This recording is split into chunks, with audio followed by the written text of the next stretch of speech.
जय जगन्नाथ बंधुगण मु ज्योतिर्विद और वास्तुविद इंजीनियर दीप्तिरंजन पंडा आपण मानक स्वागत और अभिनंदन जनाऊँ। मोर ज्योतिष शास्त्र भित्तिक चैनल कुंडली भविष्य आजिकार आलोचनार विषय होउछि शनि 7.5 कौन एवं यार प्रभाव एवं प्रतिकार कौन। बंधुगण मोर यही चैनल को सब्सक्राइब और लाइक एवं शेयर करने को अनुरोध। बर्तमान आम 7.5 क्या कहती से विषय आलोचना करिया। शनि 12 गोटी राशि बा गोटे घर आउ गोटे घर को जीवाई शनि को 2.5 वर्ष समय नियंती, पाखापाखि 30 मास समय नियंती।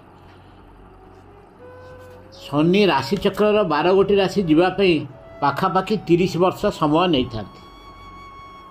गोचर जो शनि चंद्र रही स्थान द्वादश स्थान, चंद्र रही स्थान बा प्रथम स्थान एवं चंद्र रही पर स्थान द्वितीय स्थान एमती 2.5 वर्ष लेखे 3टा स्पेल अर्थात 7.5 वर्ष जो रही था। यही समय शनिकर प्रभाव बहुत खराब फल दे था। सेमिति चंद्रंक ठारू जेतले शनि सप्तम घरे अष्टम घरे नवम घरे थांती, यही 7.5 वर्ष मध्य शनि सेते खराब सेते भल फल दे न थांती।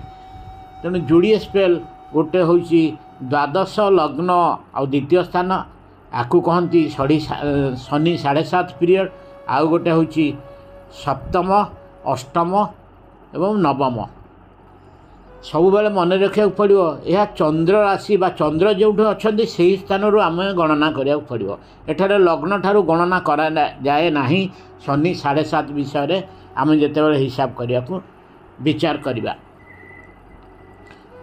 अनेक समस्त गोटे भ्रम धारणा अच्छी जे 7.5 प्रभाव सब बेले अशुभ, यहाँ संपूर्ण भाव भूल। जदि कुंडली रे शनि जदि जोगकारक ग्रह होइतिबे एवं शुभ होइतिबे तेबे शनि 7.5 पीरियड भी बहुत किसी शुभ फल भी देबे। 7.5 पीरियड तेणु कौन सी जिते भी जोगकारक ग्रह जदि महादशा बा दशा जदि चलुथिबो सेतेबेले भी 7.5 शनिकर अशुभ प्रभाव भी किछिटा कम रहिबारे यह सहायक होता है।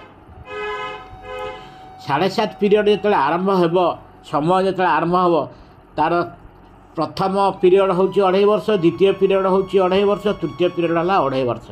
तेणु प्रथम जो 2.5 वर्ष शनि से समय कौन फल सी दियंती मंद फल कौन प्राय घटे। यही समय शनि मस्तिष्क उपर थिबारु खर्च बढ़िबो, काम बिगड़, चोरी चारी हबार आशंका इत्यादि रही। 7.5 जो द्वितीय 2.5 वर्ष यही समय कौन हुए निजे बेमार होई हेबे बा निज परिवार लोक भी घांटी हेबे। एटा शनि 7.5 द्वितीय 2.5 वर्षर फल। सेमती शनि 7.5 तृतीय 2.5 वर्ष फल हूँ कौन यही समय शनि पादरे रहुथिबारु निज निज भितर संपर्क रे घाटा, परिवार लोके भी निज कथा सुनिबेनी, समस्ते अनादर करिवे, मानसिक दुश्चिंता बहुत भाव में बढ़ी जीव।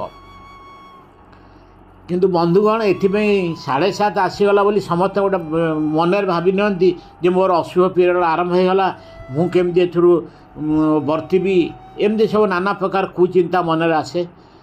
एथपाई आदौ विचलित हबार आदौ दरकार नहीं। 7.5 मुकुलियार बहुत गुड़े उपाय बा प्रतिकार अच्छी। आपन को जो उपायटी सुविधा भावुंट से उपाय करेंगे। मु गोटी गोटी को उपाय आपन को कहूँ। शनि 7.5 मुकुलियार जो उपाय प्रथम हूँ से 7.5 चलुवा समय जदि भी कौन सी कारक ग्रह शनिकर सामने उपस्थित था तेबे से कारक ग्रहकर दृष्टि में शनिकर अशुभ प्रभाव किसी मात्रा कमिजे।